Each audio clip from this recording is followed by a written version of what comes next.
They live in a galaxy about 1 billion light years away, on a world every bit as beautiful to their eyes as Earth is to ours. They look a lot like meerkats, but don't let that fool you. From humble beginnings, their libraries and databases now contain the fine details of their biological evolution and the history of the wider cosmos. They're no strangers to joy. They have art, poetry, music, epic dramas and myths. They're courageous and curious. Most would die for their children. Many would die to protect the offspring of others. Some are even willing to die to protect other species. Individually, they seem naturally peaceful, for the most part, when not under survival stress. They're capable of living in cities by the millions, where the vast majority will never see a single murder with their own eyes, in a lifetime 3, 4, or sometimes 5 times longer than it used to be, thanks to their science. Yet, as any intelligent visitor in orbit would soon notice if they had a powerful enough zoom lens, every now and then they blow each other up. They blow themselves up. You can see the blood from orbit.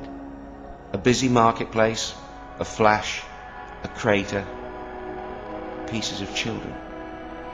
There's a city that the locals call, with no trace of irony, the home of peace.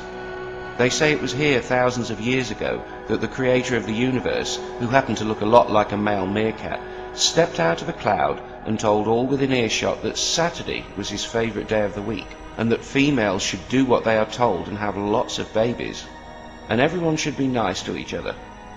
And then he disappeared, saying he'd be back at the end of the world. Then, a little later, someone else said he was that god, and though it was true that people should be nice to each other, and females should do what they are told and have more and more babies, it was Sunday that was actually his favourite day. And he forgot to mention the first time around that if people believed him, he'd let them live forever, and if they didn't, he'd let them burn forever.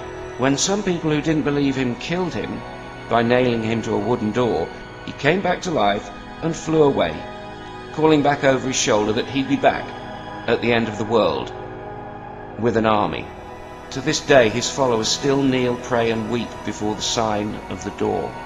A few centuries later, another meerkat said he'd found the creator of the universe in a cave, and was informed, through an interpreter, that the stories about the meerkat that flew away were very exaggerated. And although it was true that a female without a baby in her womb just wasn't trying, he forgot to mention the first and the second times that those that believed in him got free booze and personal hookers, while those that didn't believe him would be roasted and have molten metal poured into their eyes on a regular and never-ending basis. Friday was his favourite day, and he would not come back again until the end of the world.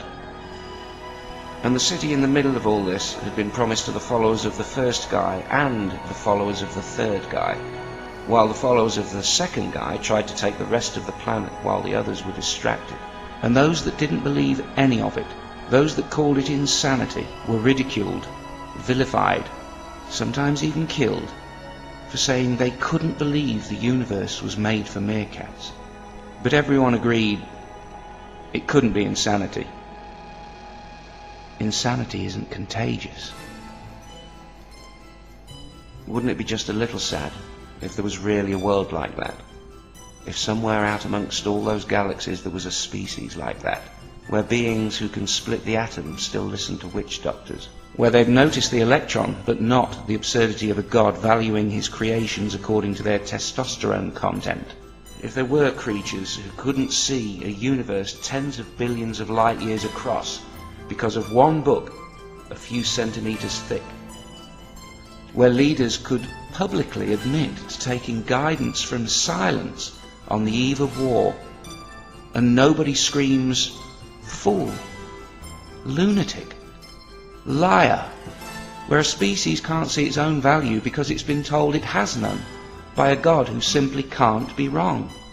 Wouldn't it be horrific if there was an overpopulated planet where a god commanded believers to have more and more babies, as if he knew he'd be loved most of all by the starving, where arguments for supernatural gods are declared the most rational, yet the most rational people are never quite smart enough to follow such arguments all the way from the Big Bang to an Earth, let alone a Jerusalem, where medical discoveries that could ease the suffering of millions are proclaimed evil, but technology that can kill by the million is promptly embraced as a God-given right, where the existence of an entire universe was only beautiful if it was made by a meerkat that got nailed to a door, and nothing seen through a telescope was as true as the truth once found by a meerkat in a cave, where loving parents send their kids to myth-based schools, not to learn about their world,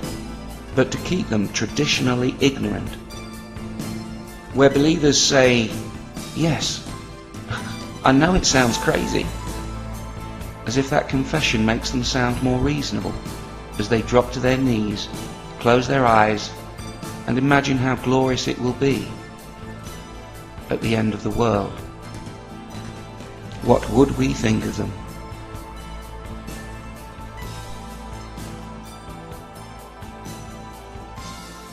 It's not that organised religion causes conflict, hatred and division, though it most certainly does.